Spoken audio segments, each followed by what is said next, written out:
let's stick with the markets. Asia trading day. Stock markets in the Asian region mixed on Tuesday on low volume holiday trading despite strong growth in China's industrial profits, about 14.5% reported earlier today.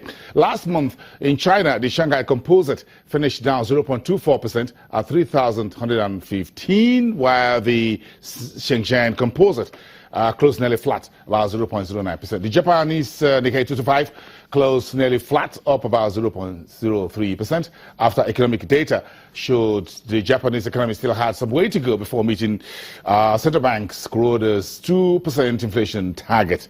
Japan's core consumer price index slipped 0.4% year-on-year in November, compared with the market consensus forecast for a 0.3% fall. Early morning hours on Wall Street, U.S. stocks futures pointing to a flat start today, with many traders still away for the Christmas break and a relatively quiet week for economic data. The Dow Jones Industrial Average futures slipped 10 points, while the S&P 500 futures was down 1.25 points. The Nasdaq 100 futures down 1.5 points ahead of the extended holiday break. The Dow Industrials booked 7 straight weekly gain in muted trade on Friday. Those are the numbers as at this afternoon. About lunchtime, Nigerian time here. Let's cross into the Middle East, where Islamic bond markets slumped in 2016. That's just outgoing, as issuances from the Middle East looks likely to rebound next year. That's what a report out on Monday says. Gulf states are therefore preparing to take advantage of unsatisfied demand in the new year. However, there are concerns that investors may shun the long end of the yield curve. So let's get some perspectives on the Islamic debt market with the country director of the International Finance Corporation in the UK. Omar Sheikh is joining us now from Scotland via Skype. It's good to see you this afternoon. Thanks for sharing your lunchtime with us and the holiday. Good afternoon. Pleasure to be with you. Omar, it's good to see you. So, now the Islamic bond market reportedly slumped in the outgoing 2016. Are you surprised at this? No, not necessarily. There are typical movements within the debt capital markets which cause that. I think a kind of a pullback from Bank Negara in Malaysia on some of their issuance programs has impacted that. However, if we take a broader trajectory, we see the Sukuk market continue to show healthy growth. Now, do you agree that the outlook, with the outlook that Sukuk issuances will recover in 2017, again, because oil prices are rebounding? There are austerity measures among the GCC member states, including the big boys like Saudi Arabia, and of course the budget deficits are likely to be plugged. Do you think these are enough incentives for the issuers to get back to the market aggressively as they were 2, 3, 4 years ago? Yeah, I think you have to understand the issuance base is much broader than the GCC. If you look at the debt capital markets in the GCC, they're quite nascent and very young. They've always survived well off, deep pockets of petrodollars and sovereign wealth funds. The issuance in this market, as we're seeing, is much broader. So it's Malaysia, it's Indonesia, and the Far East. We're seeing even in the UK here, the UK government successfully issued a 200 million sterling sukuk, which was oversubscribed nearly 10 times.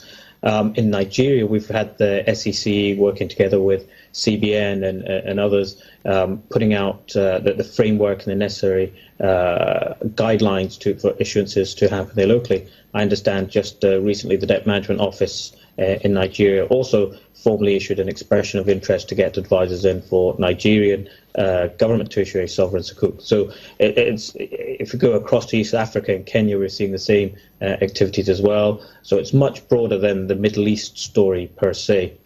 Of course, we know that Islamic finance has its roots in the Middle East. But again, if you look at the European market and the UK in particular, and you're alluding to that, do you think the financial capital of the world, of course, if we look at the UK, well, whether Brexit will change that is something, it's a conversation for another day, will still be very strong as far as Islamic bond market is concerned in 2017?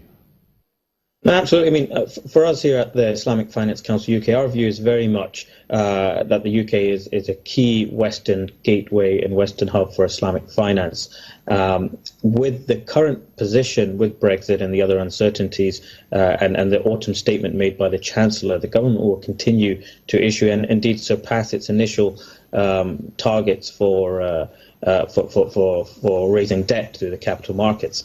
We believe that's a great opportunity to tap in to the Sukuk market again, and actually have a program of Sukuks. As mentioned, we had demand of over 2 billion sterling against the 200 million issuance that we had. So the UK needs to go back to the debt capital markets. We need to borrow more money, and that's not just a UK story, it's a European-wide story.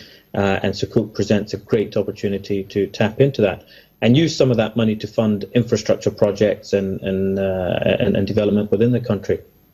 What's the attraction here, Omar? So very simply, if you have a conventional sovereign issuance or a conventional bond issuance, your investor types are conventional investors. Khalas. They're people who are comfortable to invest in interest or whatever ethical parameters.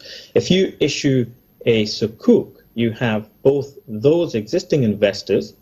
In addition, you also have those investors who can only deploy their capital in a way which is Sharia compliant, i.e. non-interest based. So you open up and you widen your investor base.